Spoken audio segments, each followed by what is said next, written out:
Nous arrivons chemin faisant à Pamukkale. Cela fait longtemps qu'on avait envie de voir cette cascade si particulière. Mais tout d'abord, nous traversons une nécropole. C'est un très bel endroit.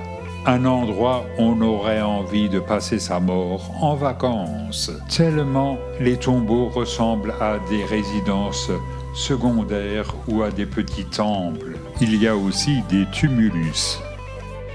Plus sérieusement, Pamukkale est un site archéologique qui se trouve dans la vallée du fleuve Méandre.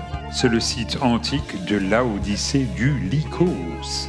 L'ensemble est inscrit au patrimoine mondial de l'humanité de l'UNESCO avec Hiérapolis et avec la grande tuffière, le château de coton. C'est la signification de Pamukkale.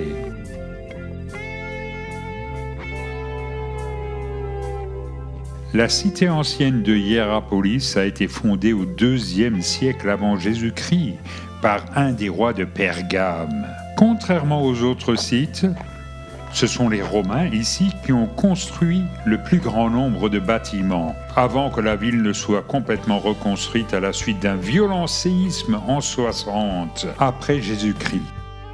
La ville était dédiée à Apollon.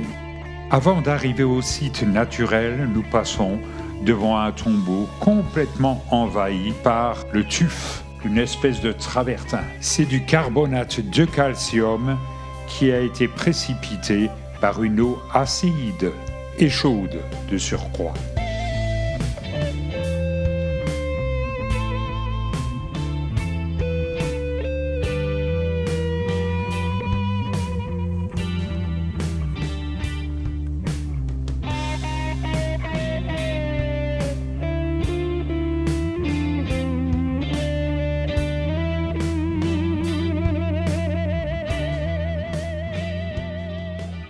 Cet endroit me fait irrésistiblement penser à Yervé el Agua au Mexique, tant il comporte de ressemblances.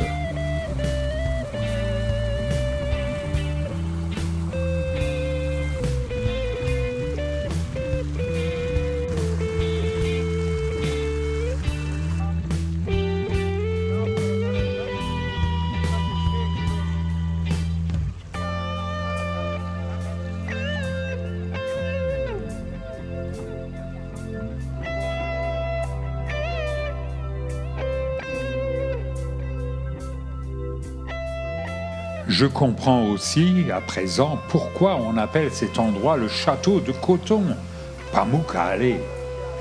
Le site comporte 17 sources, dont certaines s'écoulent à plus de 45 degrés Celsius.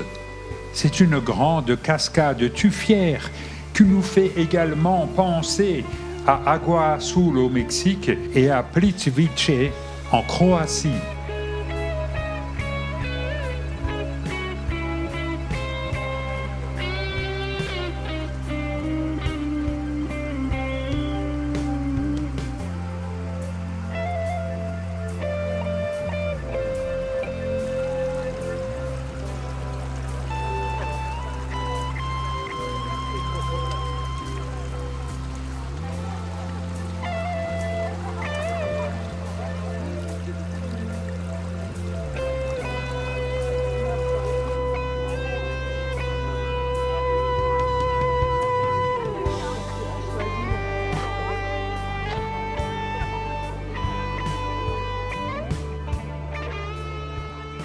Hiérapolis de Phrygie était déjà une station thermale, créée au IIe siècle après Jésus-Christ.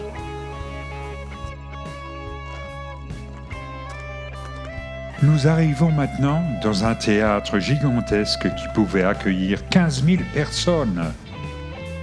On ne saurait trop conseiller de chausser des Santiago pour visiter ce genre de site archéologique.